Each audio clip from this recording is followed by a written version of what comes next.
Hi, I'm Mike Okay. Wiley. I'm a candidate for the United States Senate here in Nevada. I am a conservative and I am a Republican. Um, and probably I'm the only true patriot in this race.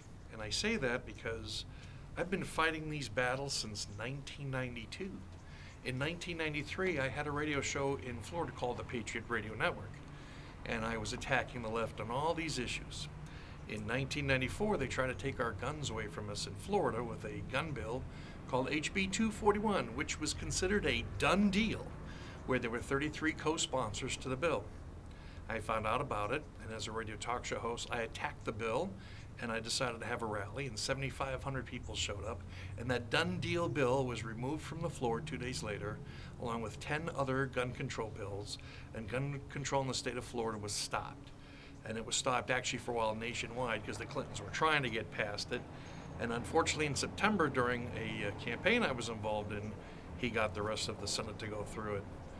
People had asked me to run for office after that rally because a gentleman named Connie Mack, who was the incumbent Republican rhino, stood on the Senate floor when the Brady bill was being passed and didn't open up his mouth against it, even though he was being funded with the NRA money as an endorsement. Now we have another issue. We have health care, where the federal government is trying to tell us that we can go ahead and tell the American people what they can and cannot do with regard to health care. First of all, it's a violation of the 9th Amendment. Hello. It's a violation of the 10th Amendment. It's a violation of the 14th Amendment, and it's a violation of the 16th Amendment. First of all, the 16th Amendment does not give Congress the right to tax insurance premiums. The IRS has no authority to collect money based on insurance premiums. So there's a battle there that we're going to fight. With regard to the 9th Amendment, no one ever quotes the 9th Amendment but me.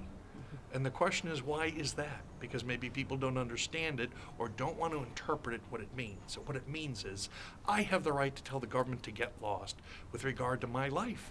And the Second Amendment gives me the right to back it up. And so that's why the Second Amendment is so important. That's why I've always fought for it. Another thing people should know is I'm Jewish. All right, I have not been a lifelong member of the NRA. I was not a member of the NRA when I was 3 years old. I was not a member of the NRA when I was 12 years old, but I've been Jewish all my life.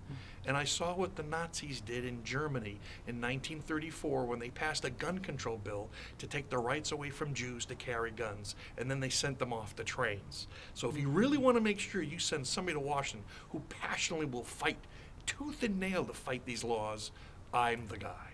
And I'm going to go after the health care bill, and I will attack it on all its its unconstitutionality. And I can only guarantee that there's also one last thing. We can't allow this part of history to be forgotten. I was in the battle in '94. We took over Congress, but what we forgot to do was punish those who were stealing our money. There was no court cases. We didn't go after the corruption, and the corruption came back. This time when we go to Washington and take over, this time we are putting people into courts, we are going to indict them, and we are going to incarcerate them, because the American people and the children of the future of this nation have to have the textbook so they learn that you can't go to Washington and steal from the American people and get away with it.